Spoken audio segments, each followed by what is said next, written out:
ချစ်သူသက်တမ်း8 နှစ်ကြာတွဲခဲ့သူရှိပေမယ့်ဘာသာမတူလို့ဝေးသွားခဲ့ရတဲ့ဖွေးဖွေး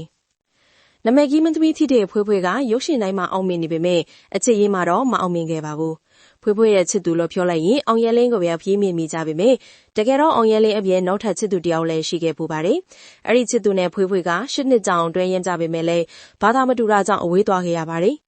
ကိုးကွယ်တဲ့ဘာသာချင်းမတူလို့မိဘတွေကသဘောမတူခဲ့ကြပဲရှင်းနှစ်သွဲပြီးမှလမ်းခွဲလိုက်ရပါတယ်။မချစ်တော့လို့လမ်းခွဲတာမဟုတ်ခဲ့ချစ်လက်ရနဲ့လမ်းခွဲတာချစ်လို့ဖွေးဖွေးကအခုအထိအချစ်တစ်ကိုမရှာတော့ပဲအပြိုကြီးဖြစ်လာပါတယ်။နမည်ကြီးမင်းသမီးတွေကတထေကြီးတွေနဲ့လက်ထပ်သွားတဲ့အချိန်မှာဖွေးဖွေးကသူ့ရဲ့ချစ်သူနဲ့ချစ်လက်ရနဲ့ဝေးသွားခဲ့ရပါတယ်။တစ္ဆာရှိရှိတွဲလာပြီးမှမိဘတွေကသဘောမတူခဲ့ကြတာပါ။အချိန်လေးကြာသွားပြီမလဲမမေ့သေးတာကြောင့်ဖွေးဖွေးကအပြိုကြီးစင်းကိုဝင်လာခဲ့ပါတယ်။အကယ်ဒမီဆုတွေ3 ဆုရပြီးဝင်ငွေကောင်းတဲ့မင်းသမီးဖြစ်ပေမယ့်ဖွေးဖွေးလည်းအချစ်ကြောင့်ခံစားခဲ့ရပူပါတယ်။ဖွေးဖွေးရဲ့ဇာတ်ကားတွေကိုသဘောကျရဲ့လားဆိုတာ comment မှာပြောပြခဲ့ပါအောင်နော်။